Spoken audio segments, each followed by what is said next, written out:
Oh.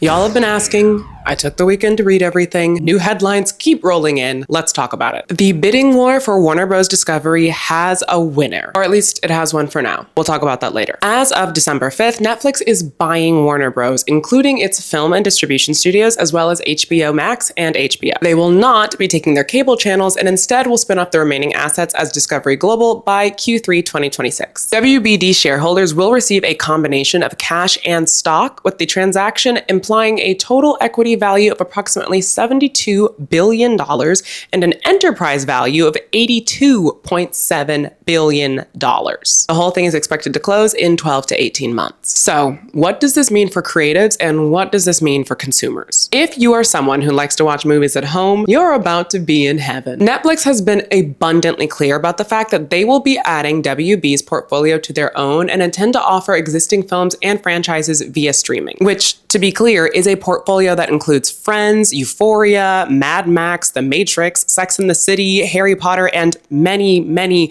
many more. I am barely scratching the surface here. Both CEOs of Netflix, Ted Sarandos and Greg Peters, have said they plan to use WB's existing catalog as a means of, quote, attracting more fans to our best-in-class streaming service. The big question is, what will they be doing with new films, both in terms of production and distribution? If you read the Netflix press release, they explicitly state that they plan to use Warner Bros.' existing production pipeline to expand US production and deepen their investment in original content, which sounds really nice. And it does make sense. While Netflix has seen a lot of success with licensing shows like Suits and Grey's Anatomy, a lot of Netflix's biggest hits, Stranger Things, Bridgerton, Wednesday, are originals produced in-house. If they want to use WB's infrastructure to continue making hits of that caliber, I think we'd all be better for it. But questions remain about what will happen with Warner Bros. Films. If Ryan Coogler wants to make another Sinners, he doesn't, but let's just say that he does. And let's just say that his contract says he has to do it with Warner Bros. Will that film get a theatrical release? Or will it go straight to streaming? It's hard to say. The Netflix press release says that, quote, Netflix expects to maintain Warner Bros. Current operations and build on its strengths, including theatrical releases for films. Close quote. But on a conference call with investors, Ted Sarandos said, quote, I think over time, the windows will evolve to be much more consumer friendly, to be able to meet the audiences where they are quicker. I'd say right now, you should count on everything that is planned on going to the theater through Warner Bros. Will continue to go to theaters through Warner Bros. And Netflix movies will take the same strides they have, which is some of them do have a short run in the theater beforehand. But our primary goal is to bring first run movies to our members because that's what they're looking for. Close quote. It should also be noted that Ted Sarandos has stated several times that he believes consumers prefer watching films at home, which, side note, there is a lot of evidence to the contrary of that. It's not that consumers don't like spending their money on films or going to the theater. It's that consumers prefer spending their money on films that are actually good. Anyway, earlier this year, during a discussion at the Times 100 Summit, Sarandos said, quote, the studios and the theaters are duking it out over trying to preserve this 45-day window that is completely out of step with the consumer experience of just loving a movie, close quote. So I think we can safely assume that one of the biggest changes arising from this deal will be shorter theatrical windows, and in some cases, films that will premiere directly on Netflix. And if you don't mind, I want to just take a second to freestyle about the theatrical window. I think a lot of people, both outside and within my industry, do not understand why the theatrical release is so important. Theatrical releases, as in films going to theaters, is historically where people have made their money in films. And when I say people, I don't just mean the producers, I mean actors, directors, sometimes writers, sometimes key crew, directors of photography. Theatrical releases are how films get financed. When you are producing a film and you need people to invest in it, you take your film to a pre-sales agent and you say, hey, this is the film that I'm going to make and these are the people who are going to be in it. Can you give me an estimate for about how much money this will probably make at the box office? And your sales agent says, yeah, it'll make $500,000. It'll make $1 million. It'll make $30 million. And you use that information to get investors for your film. You take it to people and you say, hey, here is this official document that says that this is very likely going to make at least $1 million. Can we please have 20,000? And the people invest in your film because they expect to see that return on their investment via the theatrical release. Similarly, if you are an independent producer and you are putting together a film and you don't have very much to pay the A-list talent that you want to hire. Or maybe you're an independent producer and you're not even hiring A-list talent. You're hiring an independent actor, somebody who's pretty green themselves. And you can't pay them what they're worth, but what you can do is you can give them a little bit of the film. You can give them deal points, you can give them percentages so that when it gets its theatrical release, they get X% of the proceeds. It is a common practice. That is a way that many people have negotiated their compensation. You get paid some while you work, but you get more, significantly more, when the film goes to theaters. That is how films have been financed for a very long time. And that is why the pandemic disrupted our industry so much. Because all of these films that had worked theatrical agreements into their financing suddenly could not go to the theater. People who were expecting to make the bulk of their compensation package from ticket sales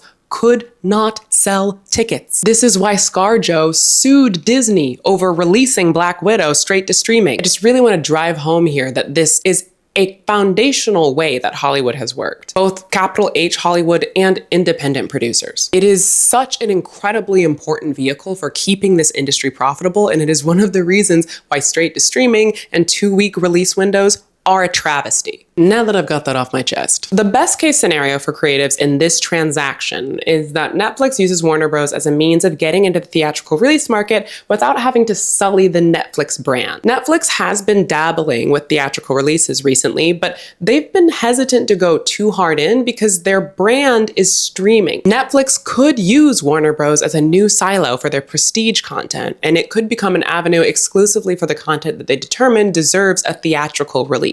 This best case scenario does feel far-fetched though, given Ted Sarandos's comments about cinemas and theatrical releases being outdated. What feels most likely is the worst case scenario, which is Netflix, which has routinely stated that they want to be the everything entertainment hub. It's why they now do podcasts and video games in addition to their shows and television. They could use this acquisition as a means of beefing up their library and forcing the entertainment industry into a streaming first model. If you own one of the largest theatrical producers, and mind you, Warner Bros. Is leading right now with 7 consecutive $40 million openings this year. If you own them and force all of their content to go digital first, you can essentially force the industry's hand into a streaming first model of distribution. That is assuming that there's any money to be made there. I don't personally believe that other studios will follow suit unless Netflix shows that they've successfully made more money by skipping theatrical distribution in favor of streaming. We should also expect the standard fallout that comes from mergers. There's already been some troubling language about how they intend to deliver $2 to $3 billion of cost savings per year to their stockholders. So that begs the question, where are those savings coming from? Historically, mergers save money by eliminating jobs, eliminating projects, and eliminating budgets. In my last video, I explained perfectly why mergers don't benefit artists, so I'm not going to do it again. So if you're unfamiliar with why mergers don't work, you can go check that out. It'll be linked in the description, and there are timestamps in it if you want to skip just to the mergers section. Otherwise, just know that if Netflix wants to save billions of dollars through this merger, they're likely going to use lower wages and scrapped projects to do it, as well as firing people. So what's next? What's happening in the deal and how long is it going to take? Well, there are 2 potential answers to that question because there is a challenger trying to disrupt the transaction. You know it's your girl! The Ellisons are not gonna go down without a fight. If you are unfamiliar with the Ellisons, I did a whole deep dive in my last video. Please go check it out. But in the meantime, the TLDR is that they are disgustingly rich. Larry Ellison is the 2nd richest man in the world, and his son, David Ellison, owns Paramount Skydance. Paramount Skydance is actually the company that kicked off this entire WBD selling war because they tried to buy it when it wasn't even for sale. After 3 failed bids, they are very upset that WBD has gone with Netflix's offer. And after WBD accepted Netflix's offer, a rival group led by Paramount Skydance and backed by Larry Ellison launched an unsolicited, all-cash, hostile offer for WBD of $108 billion. Remember, Netflix's transaction value was $82.7 billion, and it was a mix of cash and stock. This is all cash, and it is hostile, which means that they have gone straight to the shareholders and offered to buy it from them directly. The Ellisons are arguing that their bid is superior and more likely to pass regulatory hurdles than the Netflix transaction. In fact, David Ellison has sent not one, but 2 letters to the WBD board telling them that they're making a mistake and that the deal likely won't go through. And if I may dunk on billionaires for a second, I just think that's fucking hilarious. What do you mean you're so mad that you were like writing them letters and you keep writing them? Like, please be so for real. And the thing is, I've actually been there before. Like, I've been so mad that all I could do was just like write letters about it. But it's the fact that he keeps sending them, like, oh my, a lot of money and you couldn't buy emotional regulation. No emotional regulation. No federal regulation.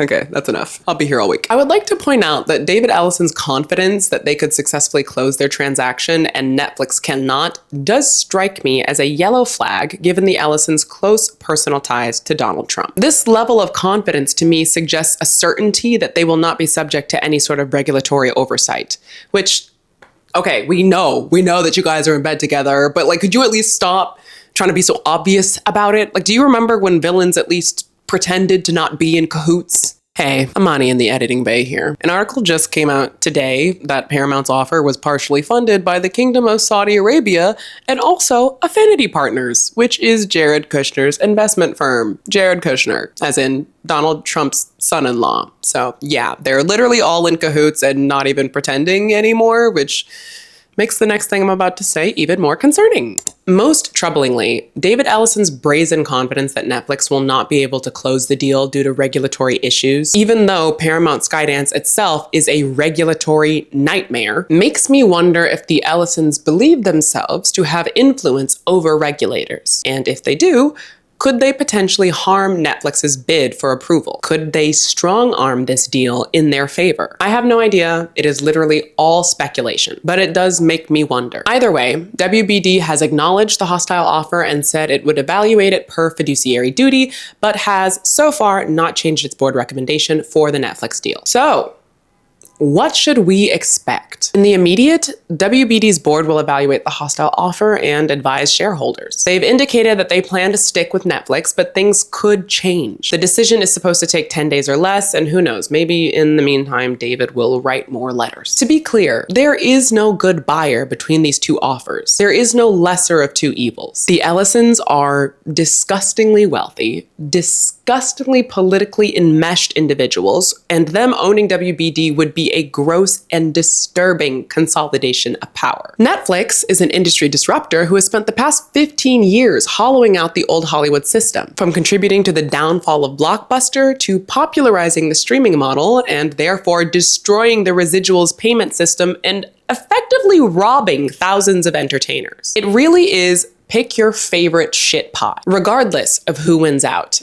The deal will have to pass antitrust and regulatory scrutiny, which I know feels less and less meaningful and effective, but I promise you that our governing bodies do still exist. And even if overarching bodies like the DOJ do not block the transaction, there are ways that states can band together and individual judges can challenge this transaction. So as always, I encourage you to contact your local representatives. We will likely feel the effects of this deal immediately. Stock price movement, production plans paused or accelerated, preemptive hirings and firings as some departments prepare in advance for budget cuts and reappropriations. Major operational and cultural changes will likely take longer to go into effect, such as experimenting with theatrical windows, changing series commissioning standards, and consolidation of distribution. But don't be surprised if you see other companies outside of Netflix start to play around with this ahead of the deal. One thing about change is that as soon as a major change is announced, people begin to engage in anticipatory adjustments. Investors and exhibitors have already expressed their concern for how to proceed, and this deal was just announced Friday. And if investors and exhibitors are concerned, then investors and exhibitors might start making changes. So,